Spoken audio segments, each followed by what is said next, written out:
आपल्या शहरातील प्रत्येक घडामोडी लेटेस्ट अपडेट पाहण्यासाठी आपल्या पब्लिक मीडिया चॅनलला लाईक, शेअर, सबस्क्राईब आणि फॉलो करायला विसरू नका. का असतं डिपॉझिट जप्त करणार ते कोण बोलतं माहितीये का?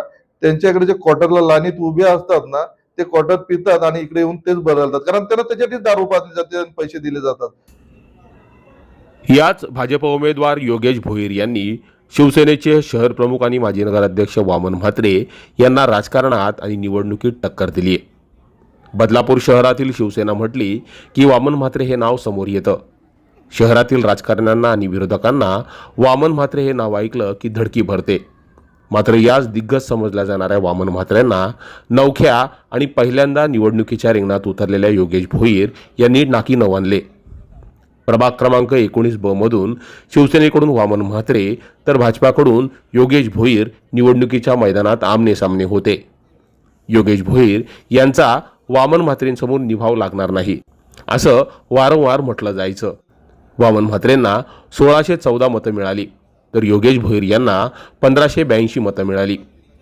अवघ्या 32 मतांनी वामन म्हात्रे यांचा विजय झाला. मात्र हा विजय साहजिकच शिवसेनेच्या आणि वामन म्हात्रेंच्या जिव्हारी लागला असेल, कारण अनेकांना जिंकून आणणाऱ्या वामन म्हात्रे यांना इतक्या कमी मताच्या फरकाने विजय मिळेल असं बदलापूर शहरातील कोणत्याच राजकारण्याला किंवा बदलापूरकरांना वाटलं नसेल. मात्र आपण जे काही लढलो ते कार्यसम्राट आमदार किसन कथोरे यांच्या नेतृत्वामुळे.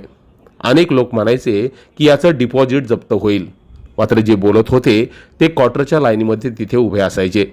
मात्र एक गोष्ट खरी आहे, ती म्हणजे पैशाचा माज करून चालत नाही. मतदार हा राजा असतो आणि त्याने दाखवून दिलं, अशी प्रतिक्रिया योगेश भोईर यांनी दिली. निवडणूक पहिली होती पण खूप चांगला अनुभव आला आणि आता तुम्ही जसे बोलले दिग्गज उमेदवार त्याच्यासमोर काम करताना अजून मला आनंद वाटत होता. आणि तेवढी आमचं जे मार्गदर्शक आहेत कार्यसम्राट आमदार, त्यांच्या नेतृत्वाखाली आम्ही काम करत होतो. त्यांच्या नेतृत्वाखाली काम करत असताना आम्हाला एक वेगळी ऊर्जा असते आणि असं प्रतिस्पर्धी जर असेल तर त्याहून चांगलं. आणि खरोखर त्या निवडणुकीत असं दिसून आलं की मतदारांचा जो कल होता तो बराचसा आपल्या बाजूने होता आणि मतदानी ईव्हीएम मध्ये आपल्या बाजूने झालेला आहे.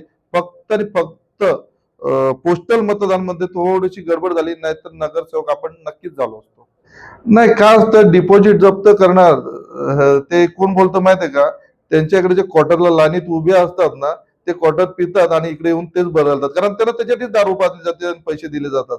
आणि काय होतं, मी ती एक गोष्ट तुमची बरोबर आहे. आणि एक अजून कात्रपचे एक गृहस्थ होते, त्यांनीही एका सलून मध्ये तसंच बोलले होते का योगेश भोईरकडे काय पैसा आहे का, तो कसा जिंकतो, आमच्या शेतकडे एवढा पैसा आहे.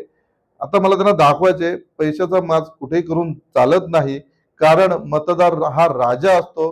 ते सुज्ञ मतदार आहेत, त्यांना कळतं की आपण मतदान कुठे केलं पाहिजे आणि नक्कीच त्यांनी योगेश भोईरला पसंती दाखवली आहे, म्हणून मला 1582चा आकडा गाठता आला. योगेश भोईर यांच्या प्रतिक्रियेनंतर योगेश हे पहिल्यांदा निवडणूक लढवत आहेत असं वाटलं नाही. ते मुरब्बी राजकारण्याप्रमाणे बोलतात. दरम्यान बदलापूर पालिकेतील शिवसेनेची सत्ता भाजपानं हिसकावून घेत आपला झेंडा फडकवला. नगराध्यक्ष भाजपाचा झाला.